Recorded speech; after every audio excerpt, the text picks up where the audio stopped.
Ora, se estamos aqui, evidentemente o Senhor, Deus dos exércitos, tem algo a tratar conosco. E sempre é bom, né? Deus tratando com os nossos corações.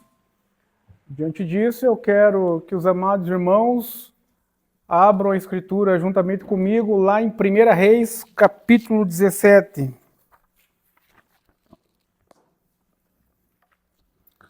1 Reis, capítulo 17. 1 Reis, capítulo 17. Temos, amém? Todos abriram as Escrituras. Amém, amados? Todos? Então, vamos fazer a leitura do texto sagrado, texto que tem 24 versículos. Vamos ler o capítulo e vamos ver o que o Senhor tem a tratar com os nossos corações. Amém? Texto que traz por epígrafe: Elias prediz, grande seca, e corvos o sustentam. Versículo 1. Então Elias, o tesbita dos moradores de Gileade, disse a Acabe: tão certo como vive o Senhor, Deus de Israel, perante cuja face estou, nem orvalho, nem chuva haverá nesses anos, segundo a minha palavra. Veio-lhe a palavra do Senhor, dizendo: retira-te daqui, vai para o lado oriental e esconde-te junto à torrente de Querite, fronteira ao Jordão. Beberás da torrente e ordenarei aos corvos que ali mesmo te sustente. Foi, pois, e fez segundo a palavra do Senhor. Retirou-se e habitou junto à torrente de Querite, fronteira ao Jordão. Os corvos lhe traziam pela manhã pão e carne, como também pão e carne ao anoitecer, e bebia da torrente. Mas, passado dias, a torrente secou, porque não chovia sobre a terra. Então lhe veio a palavra do Senhor, dizendo: dispõe-te, vai a Sarepta, que pertence a Sidom, demora-te ali, onde ordenei a uma viúva que te dê comida. Então ele levantou-se e foi a Sarepta. Chegando à porta da cidade, estava ali uma mulher viúva, apanhando lenha. Ele a chamou e lhe disse: traze-me, peço-te, uma vasilha de água para eu beber. Indo ela buscá-la, ele a chamou e disse-lhe: trazei-me também um bolo de pão na tua mão. Porém ele respondeu: tão certo como vive o Senhor, o teu Deus, nada tenho cozido, há somente um punhado de farinha numa panela e um pouco de azeite numa botija. E vês aqui, apanhei 2 cavacos e vou preparar esse resto de comida para mim e para meu filho comê-lo. E para comê-lo, e morremos. Elias disse: não temas, vai e faz o que disseste, mas primeiro faz dele para mim um bolo pequeno e trazei-mo aqui fora. Depois farás para ti mesma e para teu filho. Porque assim diz o Senhor teu Deus de Israel: a farinha da tua panela não se acabará, e o azeite da tua botija não faltará, até o dia em que o Senhor fizer chover sobre a terra. Foi ela e fez segundo a palavra de Elias, assim comeram ela e sua casa muitos dias. Da panela a farinha não se acabou, e da botija o azeite não faltou, segundo a palavra do Senhor, por intermédio de Elias. Depois disto, adoeceu o filho da mulher, da dona da casa, e a sua doença se agravou tanto que ele morreu. Então disse ela a Elias: que fiz eu, homem de Deus? Vieste a mim para trazeres à memória a minha iniquidade e matares o meu filho? Ele disse: dá-me o teu filho. Tomou nos braços dela e levou para cima ao quarto onde ele mesmo se hospedava e o deitou em sua cama. Então clamou o Senhor e disse: ó Senhor meu Deus, também até esta viúva com quem me hospeda afligiste, matando-lhe o filho? E estendendo-lhe Estendendo-se 3 vezes sobre o menino, clamou o Senhor e disse: Ó Senhor meu Deus, rogo-te que faças a alma deste menino tornar a entrar nele.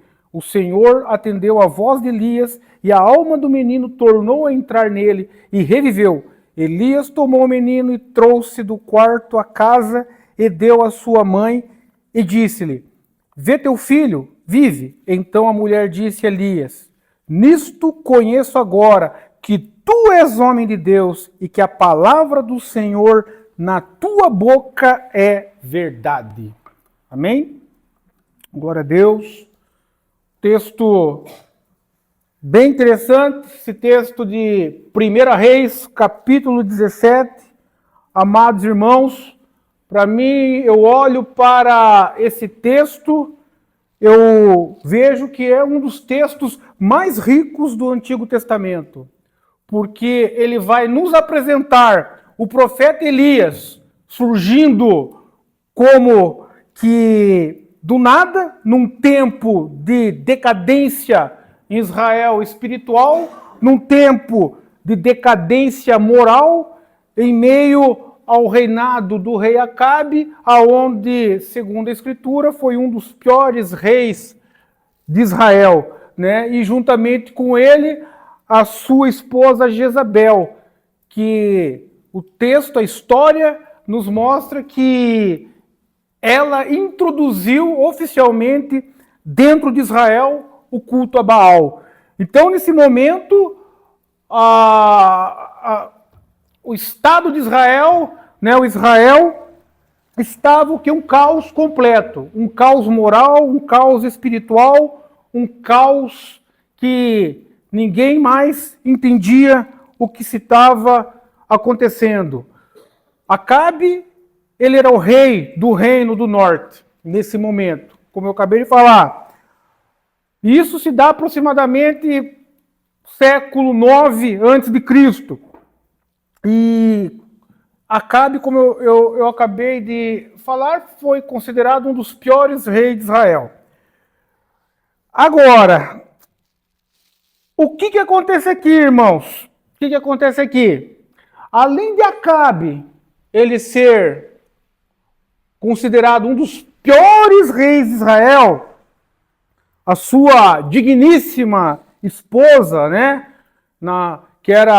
ela era uma princesa fenícia, né, aonde ela trouxe consigo para o reino de Israel não só a influência política, mas o pior de tudo, a idolatria a Baal, aonde esse Baal ele era considerado uma divindade da fertilidade e da chuva.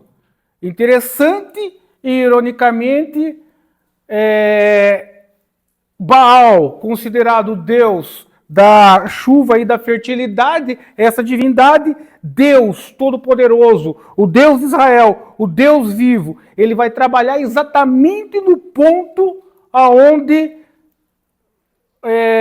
se demonstrava que Baal era poderoso, né? Entre aspas, né? Porque poderoso para aqueles idólatras, mas nós que conhecemos o Deus vivo, a gente sabe que poderoso realmente é o nosso Deus, né? E como Israel vivia em tempos difíceis, para nós hoje nós também vivemos tempos difíceis, tempos de crise, tempos de incertezas, tempos de, parece que uma seca espiritual, uma seca emocional dentro da sociedade. As famílias, elas enfrentam uma escassez de recursos, elas estão com seus corações enfrentando uma secura de fé, as pessoas não têm fé mais. E às vezes nós perguntamos, nós cristãos perguntamos, às vezes, Deus, o que nós vamos fazer diante dessa crise, diante desse caos instaurado na sociedade? E especificamente falando na nossa sociedade, né, que vivemos, a sociedade brasileira. O capítulo de 17, que nós acabamos de... Desculpa, o capítulo 1 de Reis 17, ele vai nos responder de forma satisfatória algumas questões aqui. Esse capítulo ele vai apresentar Elias, um profeta que aparece repentinamente na cena, em um tempo marcado pela idolatria e pela apostasia. O povo havia trocado Deus vivo pelo culto a Baal, um falso Deus, suposto senhor da fertilidade e da chuva, né? E Deus ele vai fechar os céus e vai mostrar o seu verdadeiro poder. Porque Deus que sustenta o profeta, ele que sustenta o profeta no tempo de seca, o capítulo vai nos demonstrar isso, ele que vai ressuscitar o menino, né, demonstrado através da fé do profeta, é Deus que vai fazer tudo isso, né? Então, nós vamos, a partir de agora, caminhar, né, dentro do capítulo, para a gente entender isso aqui com mais profundidade. Amém? Então, no capítulo 1, a partir do verso 1, né? A partir do verso 1, Deus ele vai confrontar a idolatria. Mas nós começamos lá, né? No versículo 1. Elias, o tesbita, dos moradores de Gileade, ele vai dizer a Acabe: assim vive o Senhor Deus de Israel, perante cuja face estou, e que nesses anos nem orvalho, nem chuva haverá, senão segundo a minha palavra. Eu quero chamar a atenção dos irmãos aqui, aonde que o texto ele demonstra que Elias ele surge no cenário como um raio no meio das trevas. Havia caos na sociedade naquele momento, havia um culto a Baal, havia uma desesperança do povo de Israel.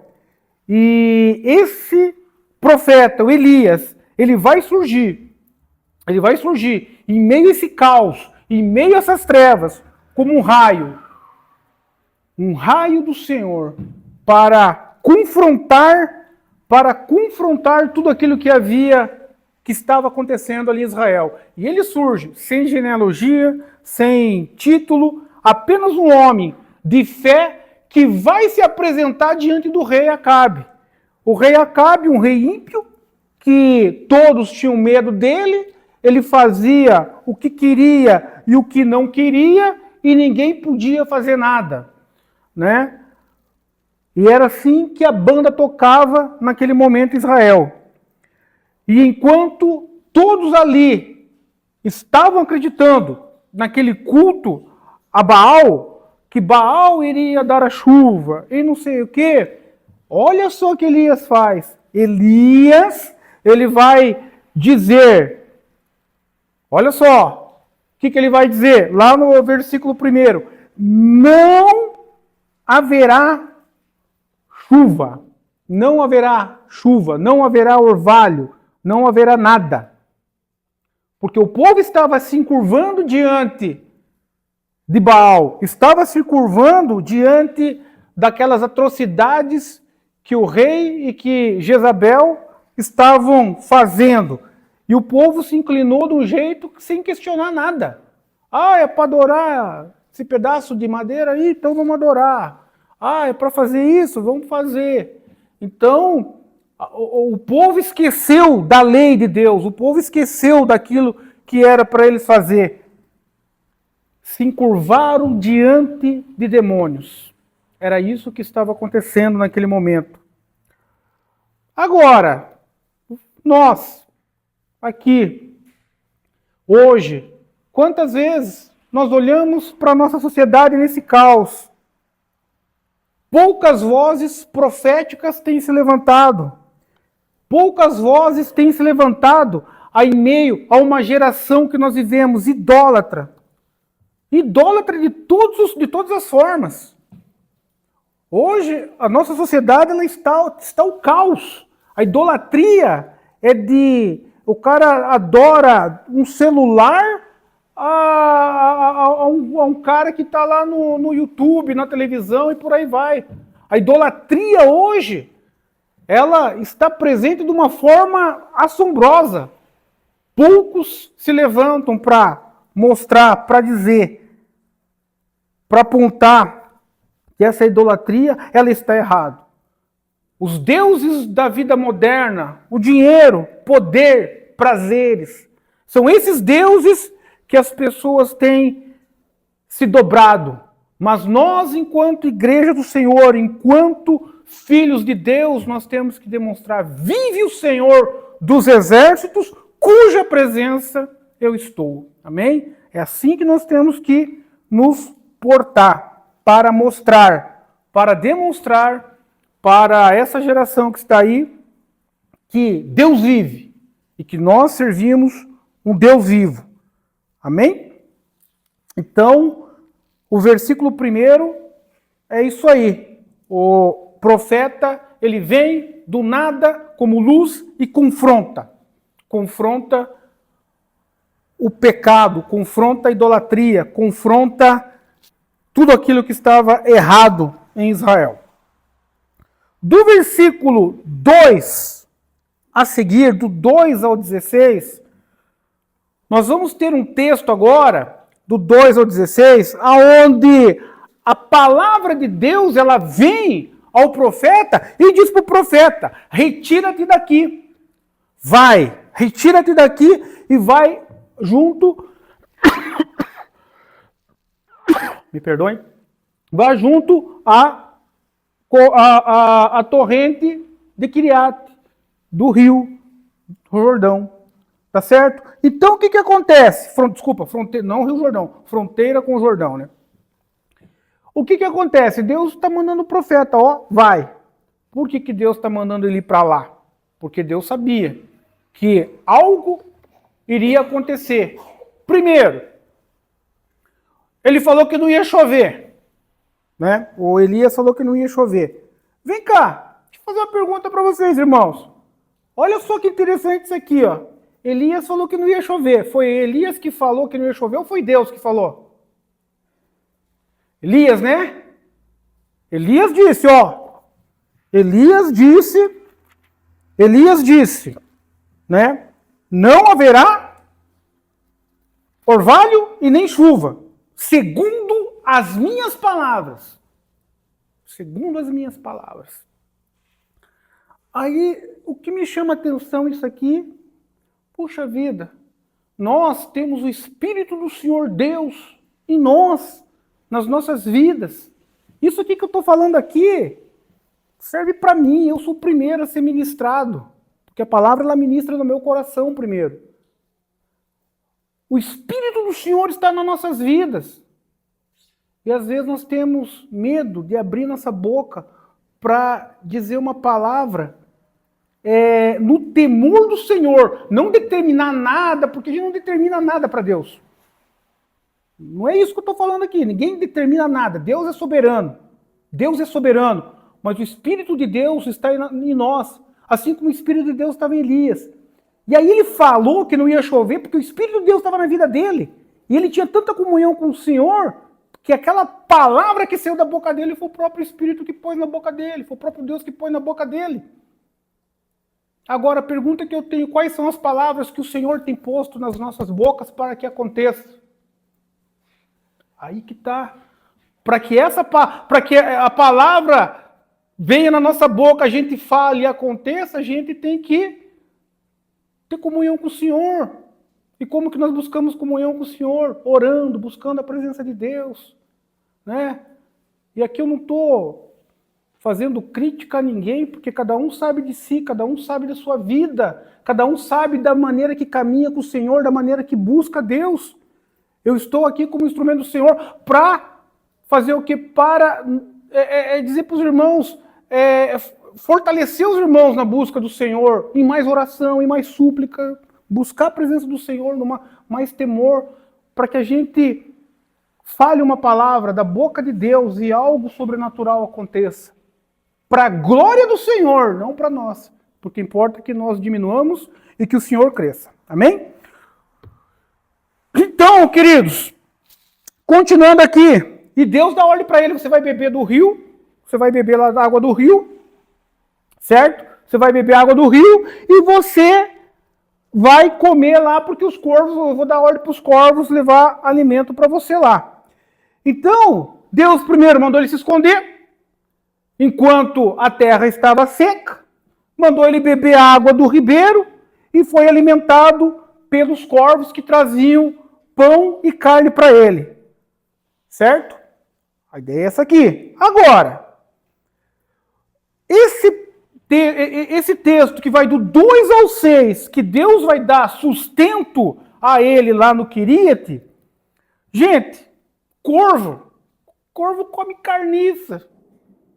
Corvo come carniça. Agora o corvo foi lá, trouxe um pãozão da hora, assado, para o profeta. Agora, não me pergunte de onde veio esse pão, que eu não sei. Quem foi o padeiro que fez? É o padeiro, o anjo do Senhor lá, o padeiro celestial, né? Eu creio no milagre de Deus. Deus age onde? No improvável. Nós não podemos ser céticos. Nós temos que crer. Deus usa meios improváveis. Usou uma ave impura. Para o quê? Para sustentar o servo dele. Então, às vezes nós ficamos nas dúvidas. Ah, mas será que vai? Será que não vai? Será que isso? Será que aquilo? Não, pessoal. Amada igreja, nós precisamos crer, ter fé, ter fé. E sabe qual que é o problema? Olha só. Elias estava lá. Elias podia pensar assim, puxa, mas Deus vai fazer dessa maneira, daquela maneira, da outra maneira para me sustentar aqui. Elias podia pensar assim. Nós, muitas vezes, olha só, muitas vezes nós oramos a Deus, colocamos diante do Altíssimo um problema, e sabe o que nós fazemos? Ficamos pensando como que Deus vai resolver. Ah, Deus vai resolver assim, Deus vai resolver assado, Deus vai resolver daquele jeito, Deus vai resolver daquele outro jeito. Pessoal, pode ter certeza que sempre que Deus for fazer um milagre, resolver alguma coisa na sua vida e na minha vida, não vai ser da forma que a gente pensa. Vai ser de uma forma improvável. Vai ser de uma forma improvável. Tá certo? Agora, isso só acontece quando? Quando você obedece a Deus. Quando você obedece a Deus, Ele cuida de você. Porque Ele é a nossa provisão. Deus é a nossa provisão. E Deus, Ele não depende de fontes visíveis. Porque Deus é invisível.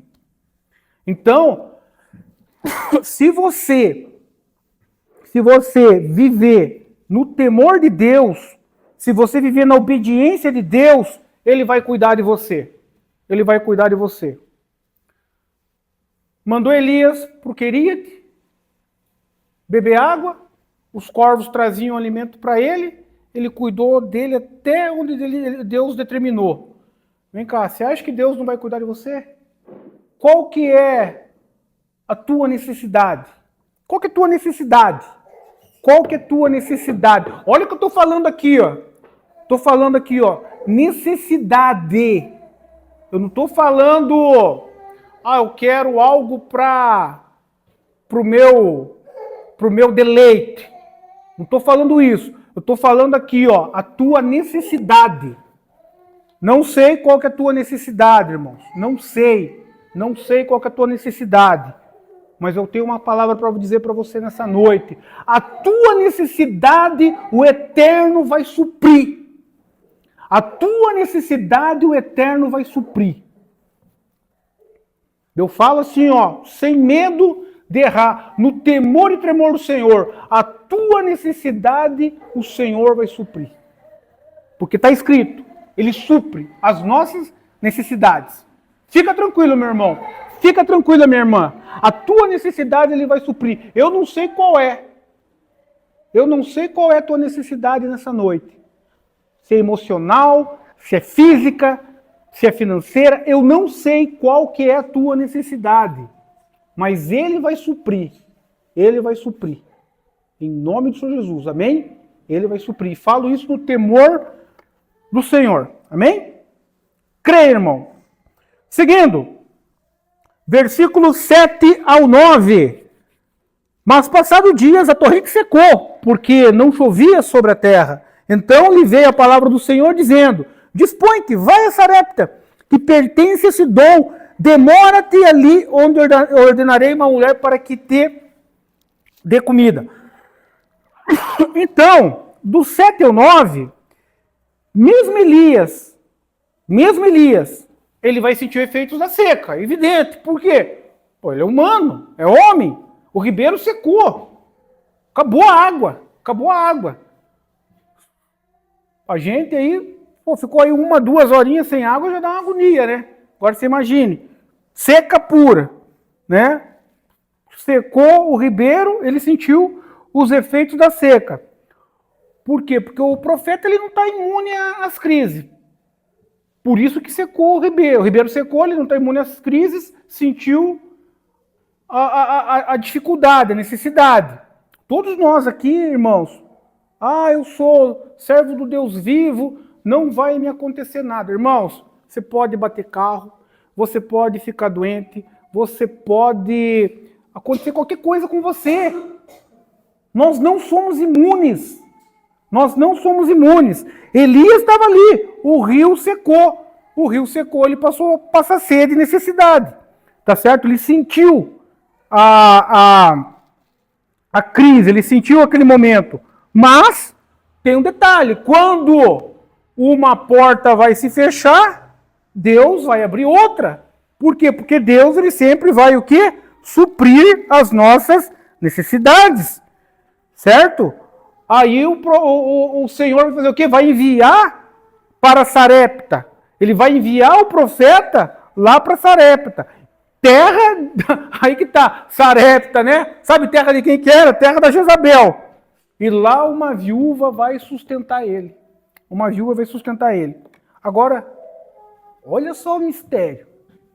Olha só que coisa interessante. Secou o rio. O profeta, como ser humano, sentiu, né, a necessidade ali. Deus manda ele lá para Sarepta, para a casa de uma viúva. E olha só, você vai ser sustentado por uma viúva. Gente,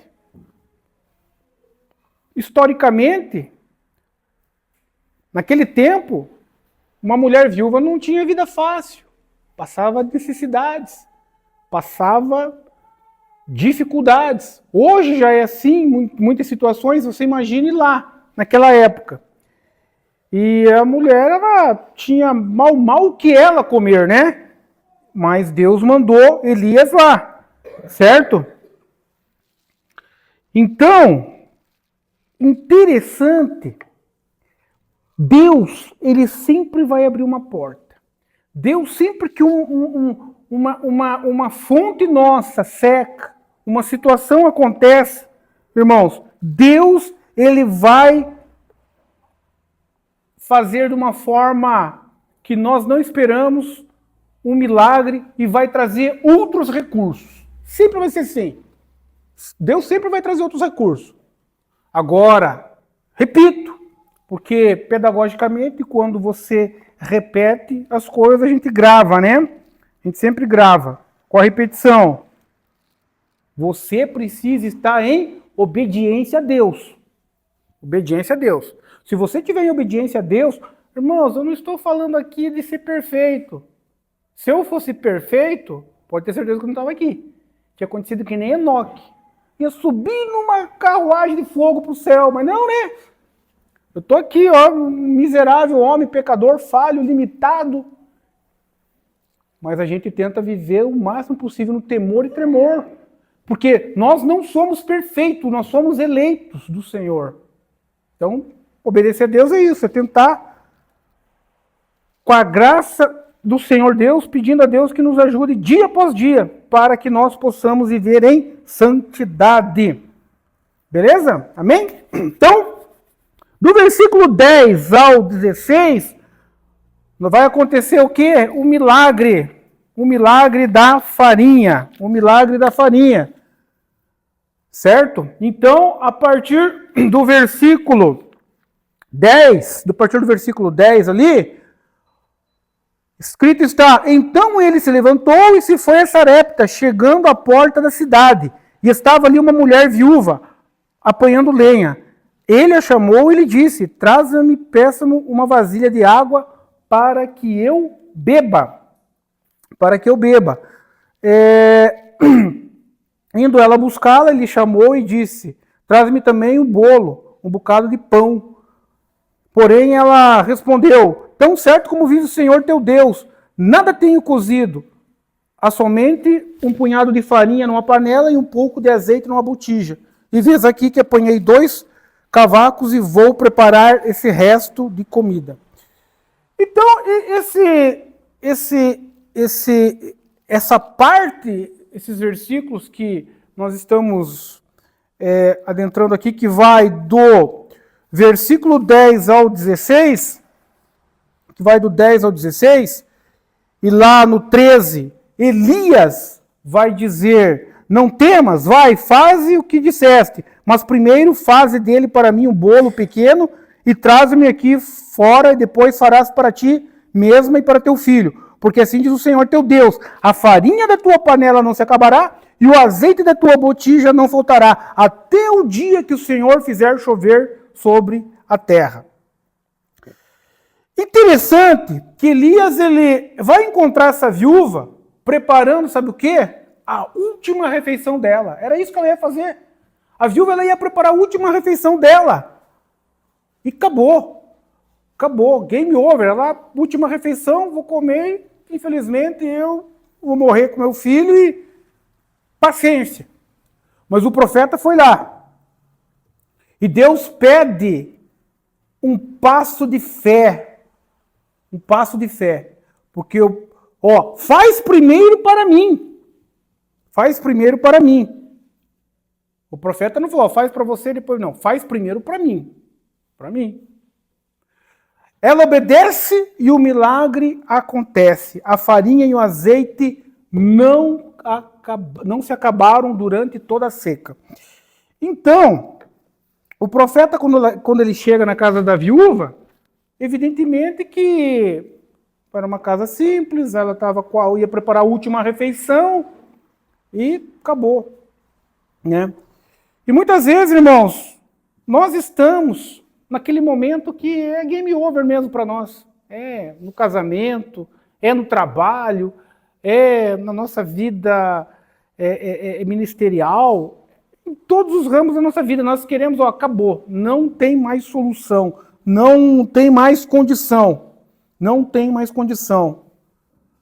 Mas eu quero dizer uma coisa para vocês. A fé verdadeira, ela vai entregar primeiro a Deus. A fé verdadeira, ela entrega tudo primeiro a Deus. E parece lógico, mas Deus vai transformar o quê? A escassez em abundância. Sempre vai ser assim, Deus transforma escassez em abundância. Mas a minha fé primeiro está no Senhor, está em Deus, eu entrego tudo para Deus em primeiro plano, ou eu só entrego restos para o Senhor, restos da minha vida. Eu tenho que entregar para Deus o meu melhor. O primeiro é de Deus.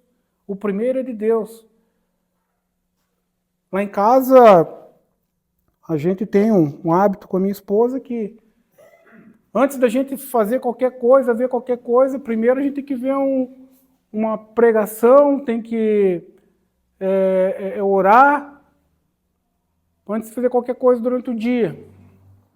Eu sei que na correria do dia a dia, às vezes isso não é fácil. Mas a gente tem que se esforçar, entregar o primeiro suspiro da vida, entregar ao Senhor. Né? Às vezes a gente acorda e a gente vai fazer qualquer coisa, menos entregar os primeiros movimentos nossos da manhã a Deus. Comece, irmão, quero encorajar vocês nessa noite a entregar primeiro a Deus. Levante de manhã. Senhor, obrigado por esse dia que está amanhecendo. Obrigado, Jesus. Dobra seu joelho, ore, fale com o Senhor, ore deitado, assista um devocional, faça um devocional ali. Vocês vão ver, irmãos, isso é bênção na vida da gente. A gente se sente fortalecido dia após dia.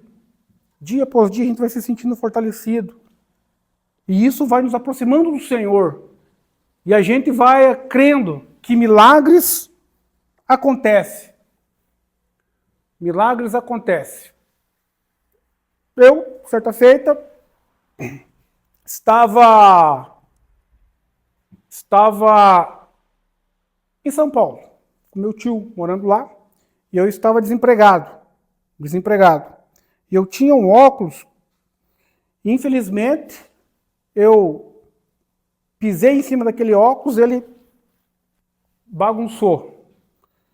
E aí eu fui para a cidade, né, lá em Santo André, ele mora lá, fui para o centro da cidade, cheguei numa ótica, entreguei meu óculos, falei com a menina lá, tal, não, beleza, tal, deixei meu óculos e fui embora.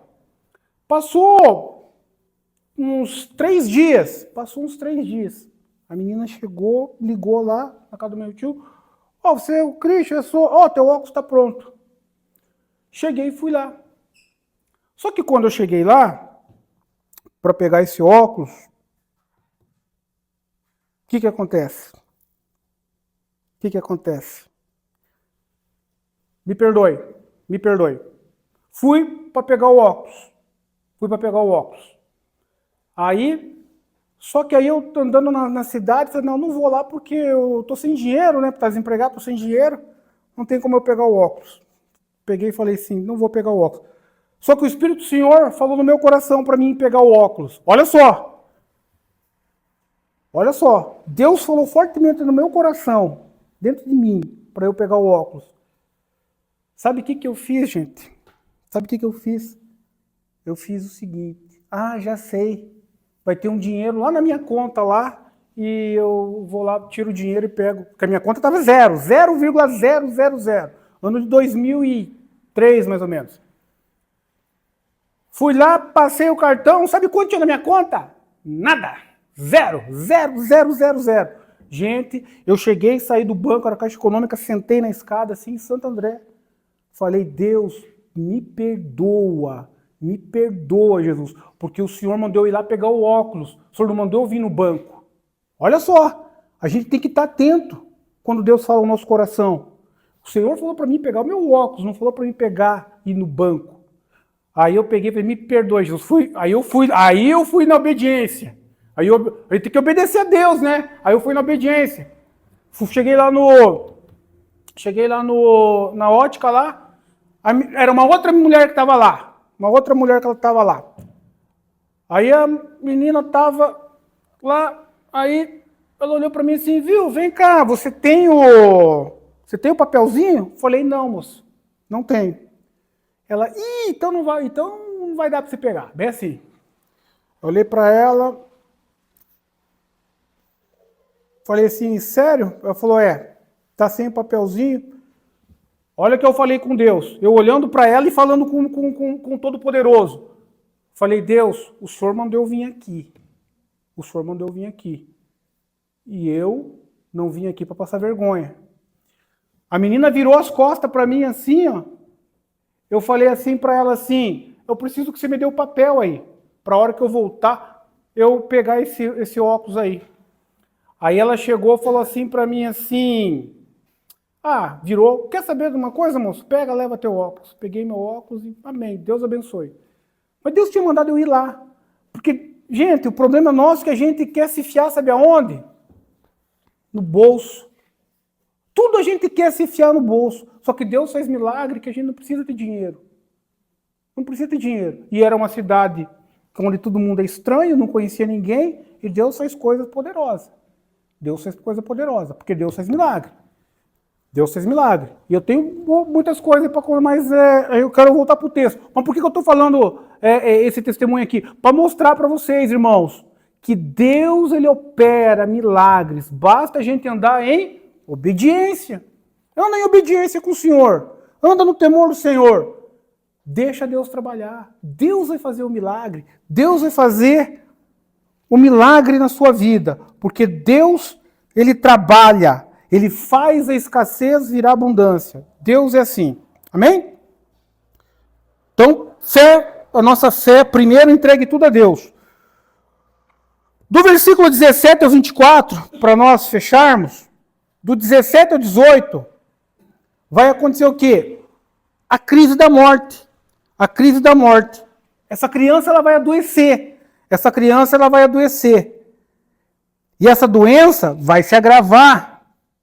E essa criança vai o quê? Vai morrer.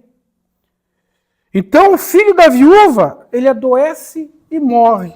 Está aí. Ele vai adoecer e vai morrer. E ela, olha só, ela vai interpretar como juízo e culpa. Irmãos, muitas vezes nós, a dor que nos dá, nos faz lembrar de pecados nossos e questionar a presença de Deus. A criança adoeceu, morreu. A viúva ficou ali, puxa vida, isso é juízo de Deus. E isso acontece conosco. Às vezes acontece alguma coisa em nossas vidas que a gente começa a querer questionar Deus. Ou começamos a questionar. Nós entramos em crise, né? E parece que essa dor parece que os nossos pecados vêm tudo à tona, né? Ah, não, aconteceu porque eu estou pecando, porque isso. Não, irmãos, tem coisas que acontecem em nossas vidas que a gente nem sabe o porquê que aconteceu, mas a gente tem que entender o seguinte, não é saber o porquê, a gente tem que esperar no tempo do Senhor para a gente entender o porquê que está acontecendo aquilo ali. Às vezes Deus, tudo está na mão do Senhor. A nossa vida não está na mão do Senhor? Então tudo que acontece nas nossas vidas, Deus está no controle. Então aconteceu uma coisa boa, glória a Deus. Agora aconteceu uma coisa que não é tão boa, glória a Deus. O dia que infelizmente aconteceu o acidente com a Isolda. Puxa vida. Ah, Deus, obrigado pelo dia de hoje. Obrigado, Deus, pelo dia de hoje. Não é fácil a gente agradecer no tempo que está as coisas difíceis, né? Quando acontecem as coisas difíceis, a gente agradecer a Deus, ou olhar para as coisas e dizer, não, Deus, obrigado por tudo. Porque é facinho quando está tudo bom. Puxa vida, eu ganhei isso, ganhei aquilo, passei num concurso, passei lá, passei cá, não sei o quê. Ó Deus, obrigado. Obrigado, Deus, no momento da dificuldade, no momento que a gente não consegue, a gente está sem força. E nós, que somos pais, temos que ser exemplo para os nossos filhos. O dia que saiu o resultado do concurso passado do Estado, que eu não passei, pense na dor. A minha filha chorava. Eu fui lá, abracei ela, falei, filha, não fique assim. Não fique assim. Deus está no controle. Deus está no controle.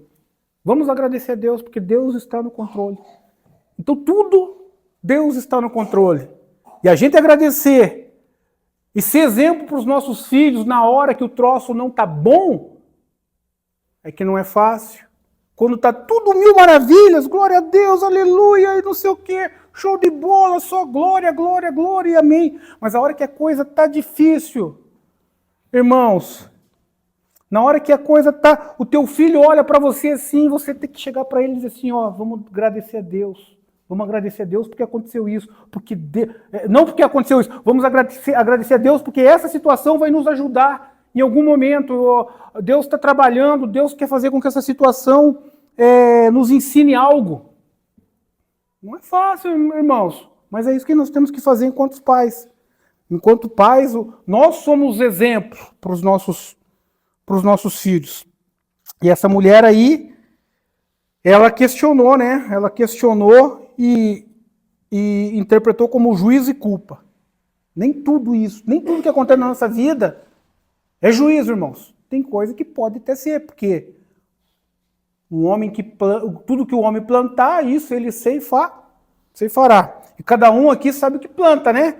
Cada um sabe a plantinha que está plantando lá. Então a gente tem que tomar cuidado com isso. E do 19 ao 21, já estamos finalizando aí, irmãos, o Elias, ele vai pegar esse menino e vai levar ao quarto e vai clamar ao Senhor. Ele se prostra 3 vezes sobre o corpo da criança e não há mágica nenhuma. Não existe mágica. Mas oração insistente. E ele orou 1, 2, 3. Aí quando tudo parecia perdido, Deus traz à vida essa criança. E para a vida da gente é assim, pessoal. Quando tudo parece que está perdido, nós, enquanto povo de Deus, nós devemos nos colocar de joelho e clamar a Deus. Porque a vitória, ela sempre vai vir. A vitória sempre vai vir, mas tem que ter o quê? Perseverança. Às vezes a gente ora por alguma coisa, Deus, me dá, Deus, e acabou. Não, nós temos que ter perseverança, orarmos, buscar, Deus, me ajuda. Não é, como eu sempre falo, não tem nada de determinar para Deus. Quem determina alguma coisa na nossa vida é Deus, não é nós que determinamos. É Deus que determina. Mas nós ali, Deus tem misericórdia, Deus tem misericórdia, misericórdia. Deus sabe do que nós precisamos, sabe? E por que se Deus sabe, então não precisa orar? Não precisa. Claro que você precisa orar porque Deus quer ouvir você falar com Ele. Então a gente precisa perseverar em oração, sempre perseverando em oração. E o Elias, ele orou, né? Orou, prostrou-se 3 vezes sobre o menino e a criança retornou, né? O Senhor ouviu a voz de Elias e a criança, a alma do menino, tornou a entrar no menino e ele revive. Agora me diga uma coisa, o texto sagrado, até esse capítulo de 1 Reis, ele é o primeiro registro de ressurreição na Bíblia. O primeiro registro de ressurreição é essa situação aqui de Elias. Agora, o que acontece aí? Se o primeiro registro de ressurreição, isso aqui é uma coisa inédita, né? E às vezes nós temos receio, medo, às vezes de clamar a Deus por algo sobrenatural da parte de Deus, né? A gente tem que orar segundo o coração de Deus, mas a gente tem que estar atento, tem que estar afinado com o Espírito do Senhor. E aí esses milagres acontecem. E Deus, Ele é poderoso para operar. E quero dizer para os irmãos, esse milagre, ele vai antecipar a obra de Cristo. Ele vai antecipar a obra do Senhor Jesus, que se levanta vitorioso da sepultura. Esse milagre aqui, ele vai o quê? Antecipar a obra de Cristo, que se levantou vitorioso da sepultura. Glória a Deus. E que um dia todos nós, que vivemos no temor de Deus, que somos salvos no Senhor, vamos levantar também da sepultura, porque isso é uma promessa do Senhor. Isso é uma promessa de Deus. Essas doenças, essas dores, dor aqui, dor ali, não sei o que, acabou. Né? Acabou. Aí eu fico às vezes sozinho, pensativo, nas coisas do alto, nas coisas do céu, e observo que fico olhando assim, fico pensando, Deus, mas né, no céu a gente vai ter um corpo glorificado, imagine só, eu fico imaginando quanto a gente vai trabalhar para a eternidade.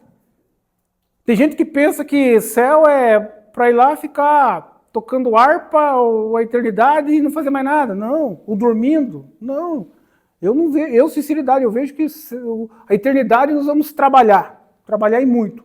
Diferença que não teremos cansaço, fadiga, né? Corpo glorificado. Não, e isso é uma coisa que eu tenho no meu coração, certo? Para a gente ver, isso é uma coisa que é algo muito íntimo meu, que eu creio que nós vamos trabalhar trabalhar muito na eternidade, mas vai ser algo diferente desse trabalho nosso aqui na Terra, né? Mas, amados, para finalizar, o texto lá no 23 e 24, Elias tomou o menino, trouxe a mãe e ela viu o menino e o menino estava vivo, né? Então, a viúva vai declarar: agora sei que tu é homem de Deus e que a palavra do Senhor é verdade na tua boca. O sofrimento da mulher abriu o espaço para a fé verdadeira e para o reconhecimento que existia autoridade na palavra do profeta. Então, esse texto que nós lemos, Deus, ele confronta a idolatria, Deus, ele sustenta o profeta em meio à escassez, e Deus dá vida quando tudo está perdido. Então, amados, lição para nós aqui. Lição para nós aqui. Deus sempre vai confrontar a idolatria. Que o Deus nos livre de qualquer tipo de idolatria, seja qual ela que for. Deus sempre vai sustentar as nossas vidas no tempo de escassez.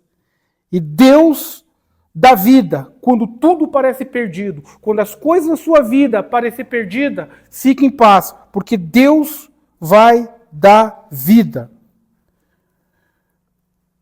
O mesmo Deus que sustentou Elias e a viúva e trouxe vida àquela criança, é o Deus que nos sustenta hoje, é o Deus que nos dá vida hoje. Ele continua sendo o Senhor da chuva, do pão e da vida.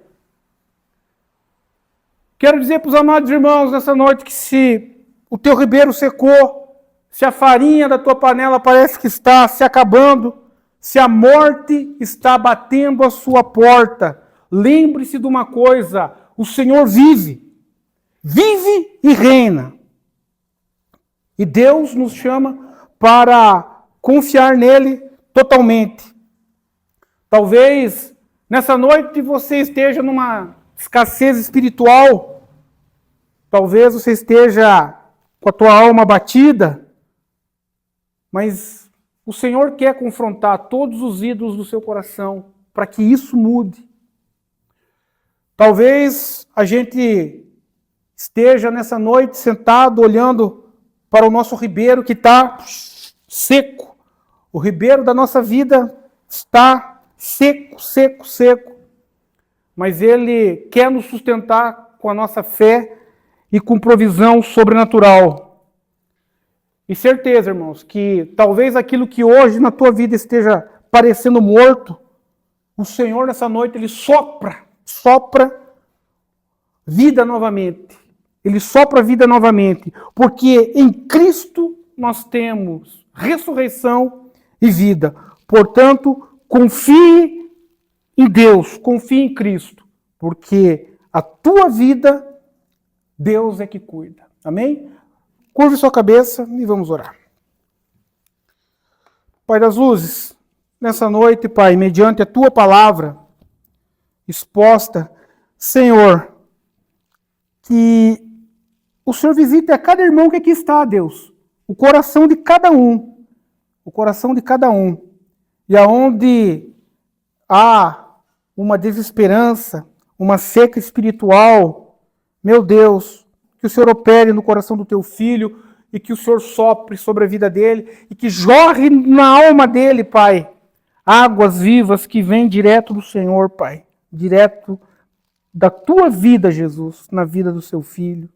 Ah, Senhor Deus, não deixa, Deus, que o teu filho olhe para o ribeiro da vida dele que está seco e ele fique desesperançado. Não, Deus, as lutas do dia a dia, as lutas no trabalho, as lutas nos nossos relacionamentos, as lutas que nós temos a cada dia, Senhor, parece que vai secando a nossa fé, vai secando o nosso ribeiro. Mas nessa noite, Espírito do Senhor, de uma forma sobrenatural, Deus, ah, Espírito do Senhor, traz vida. Sopra, Deus, sopra vida sobre a vida do teu filho.